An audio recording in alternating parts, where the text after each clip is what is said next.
તીખા તમતમાટ જમણ સાથે ગળ્યું અથાણું તો જોઈએ જ જોઈએ, પણ એ બનાવવું કેવી રીતે, કઈ કેરી લેવી, કયા કુરિયા લેવા, શું માપ લેવું, એ બહુ જ કન્ફ્યુઝન હોય છે. તો માર્કેટમાં જ્યારે અથાણાની કેરી લેવા જાઓ ત્યારે સૌથી અગત્યની કેરી જે છે એ છે રાજાપુરી કેરી.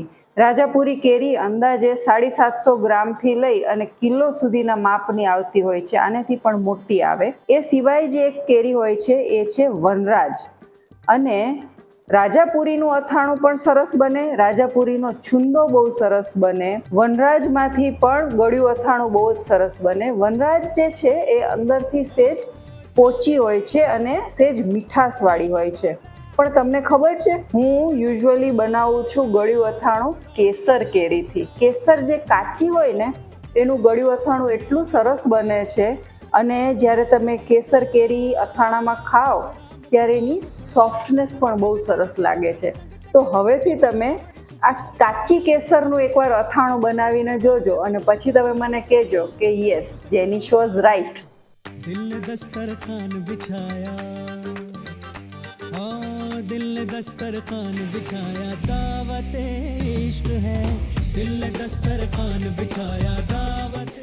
સરસ રીતે મિક્સ કરી લેવાનું, બને તો હાથથી જ મિક્સ કરી લેવાનું, એટલે હળદર અને મીઠું આમાં ખૂબ જ સરસ રીતે ચડી જાય. આ કેરીને ઢાંકી અને આખી રાત આને આમનામ જ રહેવા દેવાની, જેથી કરીને આની અંદર હળદર મીઠું ચડી જશે અને આ કેરી પોચી પડી જશે. આખી રાત જ્યારે તમે રાખો ને કેરીને ત્યારે આવી રીતે આમાં પાણી છૂટે. હવે આ કેરીને 3 થી 4 કલાક માટે પંખામાં સૂકવી દેવાની છે.